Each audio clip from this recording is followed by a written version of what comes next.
Hello everyone, WWE 2K Booker here. Alright, so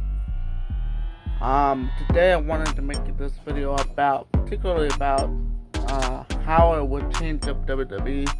And I'm just gonna say right away, like, this video from where I'm filming from your guys' end, because after I'm done editing this, it'll look way more it looks way more crispier than it does on my end. But for me right now, it looks dark as hell. I can't even see my own face right now. But by the time this video is out, it's already edited, and it looks nice and lit from your guys' end. But anyways, what I wanted to do this video about is talk to you guys about what I would do to, like, make the WWE company better. To see how I would roll with it, Because right now, some of it's good, some of it's bad, but it's just all together, just not, connecting with fans as they used to, So we're gonna go over some of the stuff today that I would definitely change up if I was the owner of everything of WWE as a whole. So without further ado, let's get into this video.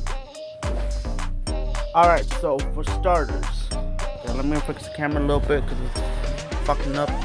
Alright, so for starters, right, I'm one of those people to, just have the superstars decide on how they're feeling and everything like that. Based on how they're feeling, I should say. Let them decide if they want to win the match or not. Now, cause right now in WWE, it just feels like, every WWE superstar is like taking a piece of paper out when they go out into the ring and they're doing it, and that's fine and all good, but not during the actual matches themselves. Like, come on. Now, will I do it all the time? No, I will not. But as far as, like, when they're in the matches, sometimes I will let the superstars, like, hey, how you feeling? Do you think you can win this match? And I ask the other superstars too. But one thing that I'm definitely not gonna do is, like, let them know how the other superstar is feeling, because that'll mess up the whole situation. And then I would have to, come up with a script and be like, hey, whatever, because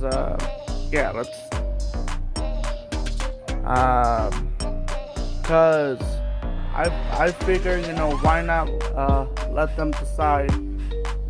They're doing the match, it doesn't have to be scripted all the time. So that way it connects to the fans more, Because the way I see it now, WWE is still entertaining as a whole to me. Now, I will forever love WWE. You guys have to understand this. I will forever love the company and everything like that. But what I've noticed is that it's too much of a scripted program nowadays, Like, I want to let the superstars decide for themselves if they want to win the match or not, Like, based on how they move, or based on how, active they are inside the ring, because it just takes out the fun, with everything. If it's just, hey, so-and-so is gonna win this match, or so-and-so, or, like, let's say Randy Orton and Cody face off against Gunther and Jey Uso, I'm just throwing names out there for an example,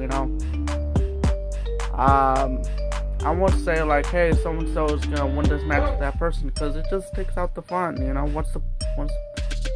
So yeah, and again, back to what I was saying earlier, I would feel like it would feel more like an actual fighting situation, if that makes any sense. You guys know what I'm saying? So yeah, moving on to number 3. By the way, before we get this started, I just realized that I said back to number 3. I meant to say over on to number 2. Anyways, I will drop the price from what it is now. Well, I don't know what it is now, but I will definitely drop the price to go to every WWE showing to like $7,000 or to like $9,000. Cause let me tell you why. For one, it'll make their budget better. Like the people who go there's budget better. And not only that, I don't know if this is true, but I heard a rumor that John Cena's final match, before they were doing it, it was gonna be around $25,000 for everything. You know, the meet and greets, for, you know, like the fans' attendance and everything like that. Now that's just way too much money. So as a WWE fan, I noticed this. So I'd figure, why not, you know, hey, you know, I would drop the price down to, you know, like $7,000 or $9,000. You know, to keep it at a fair range, you know, because the prices on the WWE shows right now, as it is, they do say that Royal Rumble Riyadh, Saudi Arabia, this upcoming January 31st, is gonna be about $100. Just kidding. That's just the rumor. Don't quote me on that. But that's what I've heard. You know, because I watched, you know, YouTube channels like Assemble Wrestling, Viva Lock, and you know, stuff like that. Mrs. Auntie's app. You know, I get all my information from them, and that's why I make these videos. You know, because I want to get my take on it. But you know, if that's true, then that's awesome, great. But you know, I just feel like, you know, all the other times, you know, WWE is just it's just draining these people out of money, you know. And part of having a business is that, yeah, it's all about the money, but the fans come first, you know. When I was watching WWE, the fans used to always come first, you know. I don't know why they strayed away from all that. I don't know why they would stray away from, you know, like making the fans happy,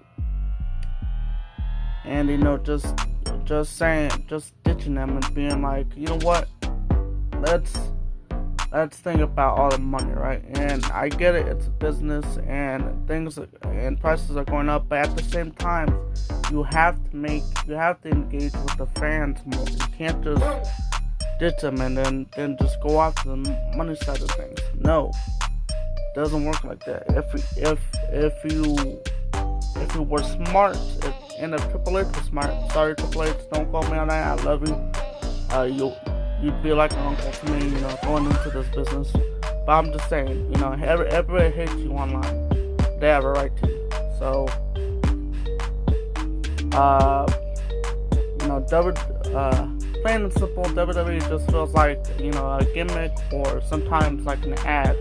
You know, just like what good old Matt said on one of his videos. By the way, go subscribe to him. He's really cool. Well, he's got a lot of subscribers, but still. Anyways, moving on. And number 3. What's number 3, you may ask? Look, given how every PLE is built, I don't think there's ever one PLE on TV that, you know, demonstrates the whole entire roster. Like, yeah, you don't have to, you know, put every roster onto page for every PLE. I get it, but at some point, you know, WWE, by the time I get in there, I will, in fact, have more WWE superstars have their shine on television. I would do that.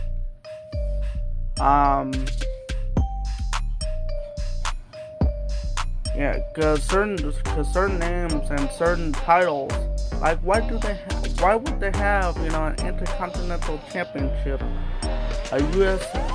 Championship for the women's if they're not going to showcase them in action for every PLE. Now, granted, not for every single PLE, just for, just map it out better, You got this huge, talented roster on your front, and you're just wasting them. Like, why have an Intercontinental Champion, a Women's Intercontinental Championship, and a U.S. Championship if they're not going to showcase the talent?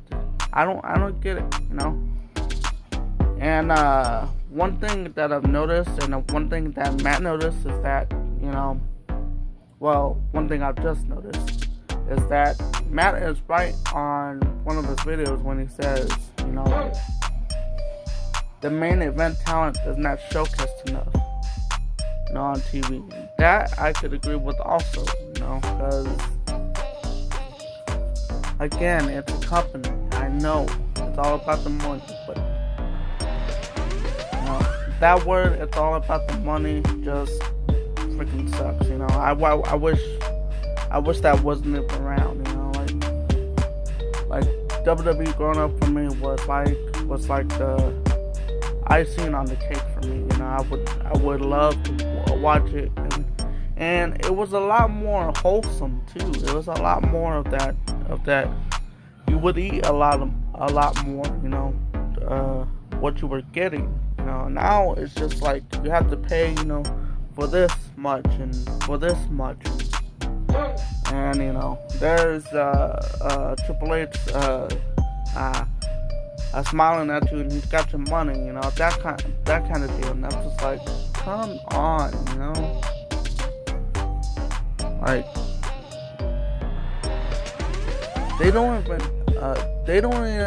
they barely even brought back Randy Orton, and they don't even use him for shit in the company. They don't. Man, I swear to you, if they don't get Randy Orton on the WrestleMania 42 card like they're supposed to, we all gonna riot, including me. So, by the way, my dad's snoring in the background. But I'm just saying, like, something needs to, change, like.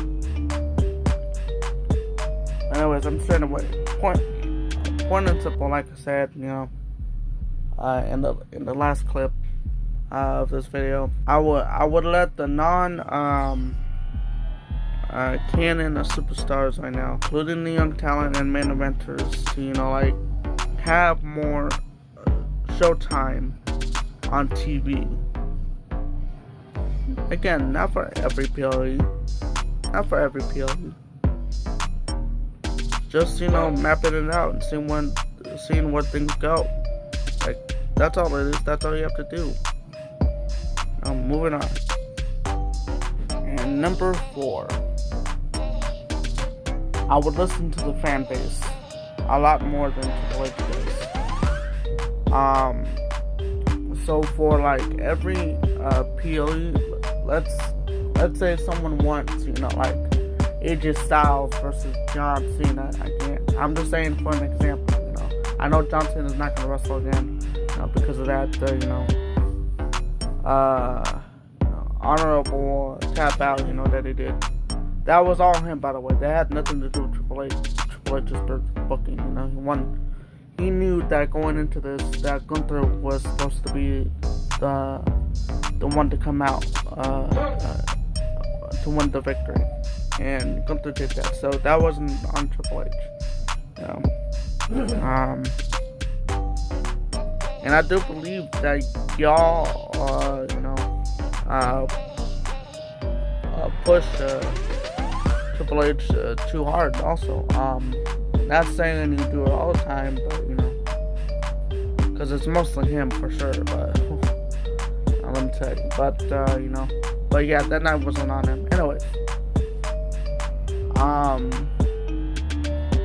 But yeah, if a certain fan wants a certain match to happen for like the next PLE, and they suggest like like a really interesting feud for the brand, I would consider it, and I will implement that into the next PLE, or like the next storyline. Not PLE, I'm talking about, but the next storyline.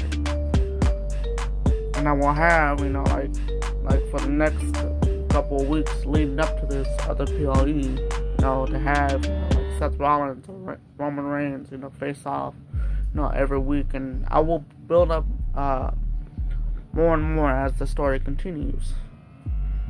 That, my friends, is a true leader of a company to have McMahon.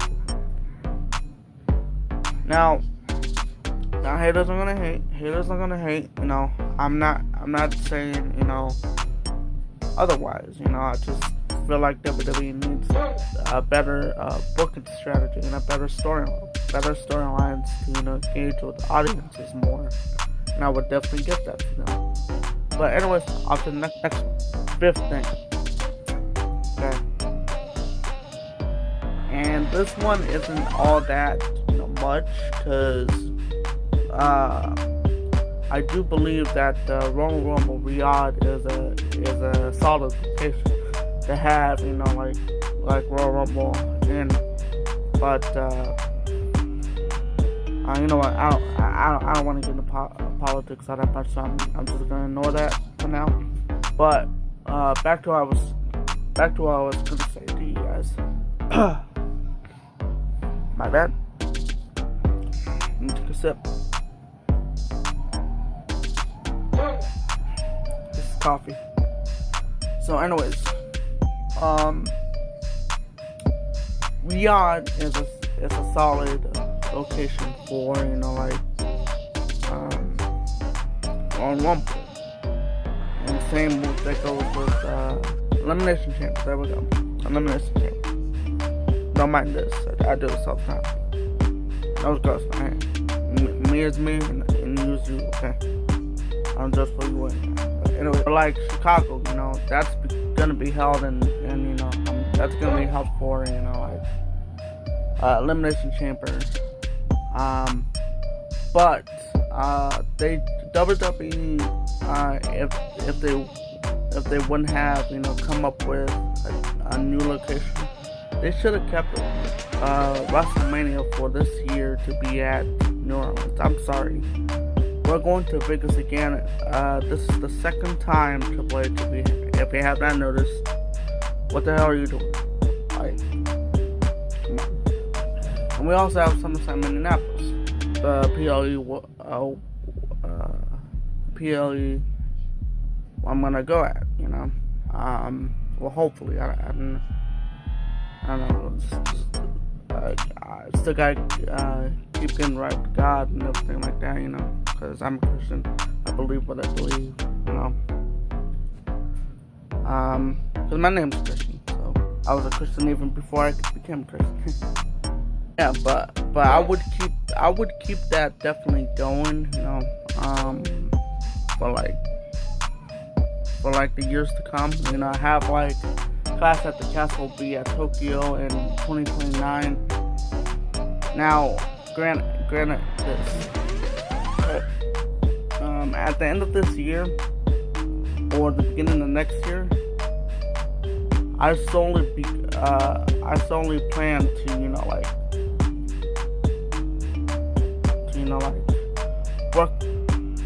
be a part of WWE. Okay, I'm possibly gonna have my debut in Minneapolis this summer, August 2nd.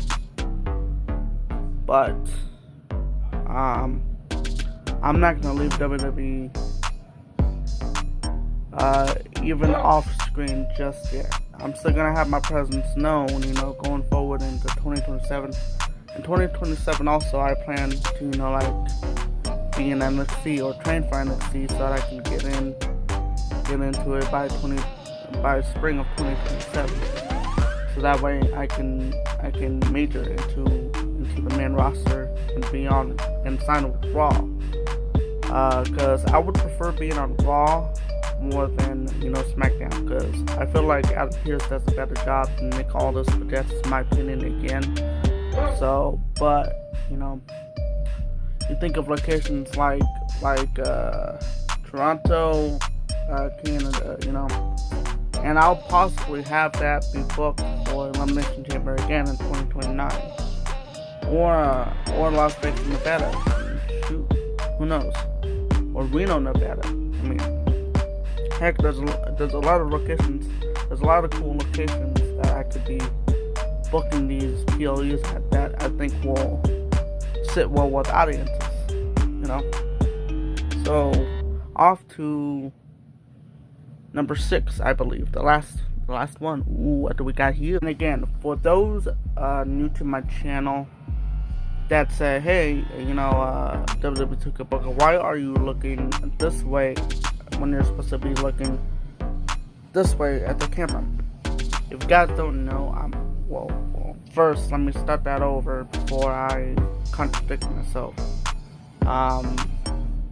By the way, I never used that before. I never used that word before. Sorry, I'm all over the place. Okay, I'm jacked up drinking this coffee. But before I contradict myself, let me just say I'm just used to looking this way. I know you're supposed to look dead at the camera like this, but who cares? It doesn't matter which way you look. All that matters is that you're entertaining or not, or just whatever. But it doesn't matter which way you look. It just matters that when you engage with the audience more. That's all that matters. So, anyways, but yeah, number 6 is I would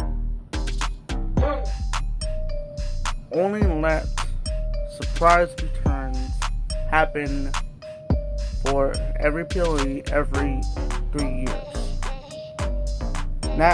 Not for every, exciting PLE that's out there. I know it doesn't happen, often, like I'm making it sound out to be, but I would have it spread out more, look at me with the words. I would have it spread out more, like, okay, this guy returned, okay, we're gonna wait another 3 years till we have this person return, or just something along those lines, because right now it's just return after return after return after return. So, like for instance, Roman Reigns, I hate this, but for instance, like Roman Reigns, like last year he returned not once, but twice, but thrice, like that he says on his videos, but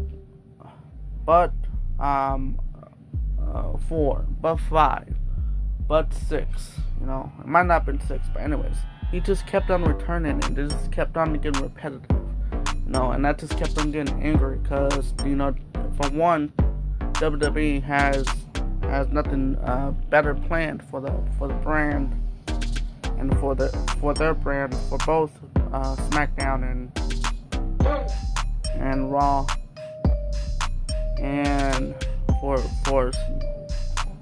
the second reason is because I hate this. Yeah, I would just have a return like be every other 3 years. Okay, it's one person returned, so let's wait another 3 years to have another surprise return. Just keep that same formula going until I want to, please the fans more, because I won't lie. If fans want a certain somebody to return, I'm here for it. I would give that fan the wish and to have. If Dean Ambrose doesn't return by the time I'm in WWE, I would book him to have a return for the first year that I'm in control of everything. I'm not gonna say in power like someone else says, but because I feel like that word is repetitive also, you know. A lot of words are, you know, not normal that we live in this situation like we do. Is that it? I'm gonna go here. Yeah, I think that's it. So thank you guys for watching this this deep dive on how this was also a video just rambling on, but I appreciate you guys if you stuck with me at the end of this video. But yeah, those are the things I would drastically change for WWE's better, you know, to make the company just feel way more smooth. And if you guys agree with me, hit that like button. And like I said, this is the second video I recorded today. So by the time this is out, well, it's probably gonna be tomorrow. By the time you guys watch it, I'm uploading it today as I'm recording this. So, but yeah, just tell me what you guys think, and what you guys would do, you know, to make the company better, or do you have or you'd have suggestions that you want to share with me, and then maybe I can, you know, go forward with that and bless the company with my geniusness and everything like that, or my brain meats, as Dashy would also say. My brain meats all up in there, scattering around, and everything. So yeah, but I love you guys. Stay tuned for that Royal Rumble Riyadh, Saudi Arabia predictions video. I love you guys. Without further ado, this is the WWE Secret Booker signing out. See you guys.